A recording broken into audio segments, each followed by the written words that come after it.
All right, number 27. In the xy plane, the graph of 2x squared minus 6x plus 2y squared plus 2y equal to 45 is a circle.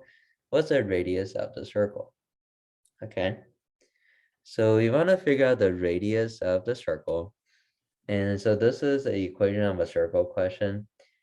And for this type of question, we had to keep in mind the standard form of an equation of a circle is this, is x minus h squared plus y minus k squared equal to r squared.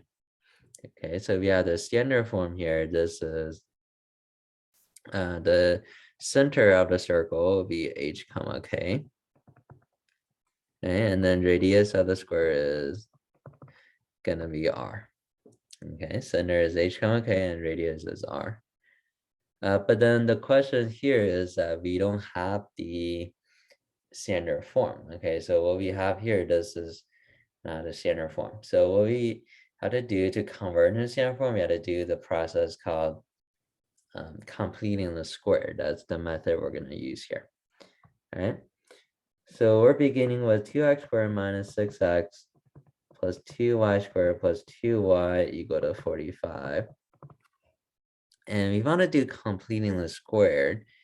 One thing we have to make sure of is that the number in front of x squared have to be a 1, right? So we shouldn't have any other number multiplied in front. Okay, so for this question, we have 2, right, in front of x squared and also 2 in front of y squared. So we have to try to simplify things a little bit, okay, before we can do completing square. So for this equation, we could just go ahead and let's just go ahead and divide by 2 on both sides. Okay, because on the left side, we have 2, 6, 2, 2. All these numbers are multiples of 2. Okay, and then on the right, we have 45 is not a multiple of 2, but since it will simplify the left side so much, let's just leave the right side a fraction or a decimal for now. Okay, but the left side will make it a lot easier to work with, okay, if you divide by 2. So on the left side, we get now x squared minus 3x. Okay, divide everything by 2, and then the y's we're going to divide by 2, so it'll be y squared plus y. Okay, on the right side is 45 divided by 2, that is 22.5. So let's just leave it as a decimal for now. Okay, and now we're ready to do completing the square. So what happens is now we're going to do x squared minus 3x. We're going to add a number there. Okay, same thing with the y's. We're going to do y squared plus y. I'm going to add a number equal to 22.5. Well, what number do we add? We had to look at a number in front of x. That's -3. So that number, we take it, we had to divide it by 2, and we had to square that. And whatever number in front of x is, we always divide by 2, and then we had to square that.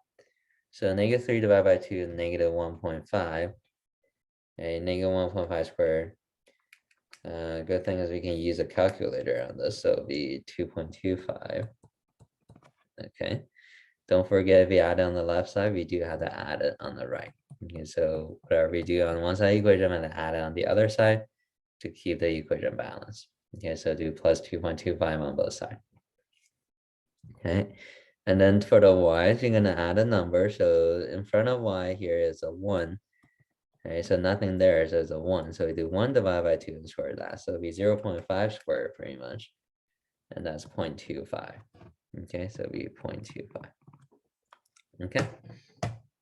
So now after we added the numbers, we can, on the left side, we could factor these. So these will always be, when you do completing square, these will be called perfect square trinomials. Okay, so when we factor it, we should get the two factors will be exactly the same. And so for example, if we have x squared minus 3x plus 2.25, we factor it. We have x and x. So we're looking for two number multiplied to be 2.25, add to be -3. And that will be -1.5. Okay, so we -1.5 and -1.5. So a little trick here is that this number will always be the number that we get inside the parentheses after we divide by 2. So you get -3 divided by 2, that's -1.5, right? Okay, so that will be always be the number there when we factor. Okay, and same thing with a y, right? So we get 1/2 or 0.5. So here will be y plus 0.5 times y plus 0.5. Okay, the two factors will always be the same. And on the right side, we can add these together. So we had 22.5 plus 2.25 plus 0.25. Well, it happened to be a whole number, and it's 25. Okay, yeah. So we started with all these decimal, but it ended up pretty nicely here. So you go to 25. And we can just rewrite this real quick. And since we have x minus 1.5 times x minus 1.5, can say that's x minus 1.5 squared plus y plus 0.5 squared equal to 25. Okay, and this is now in the standard form. Okay, this is now in the standard form. So the question is, what's the radius of the circle?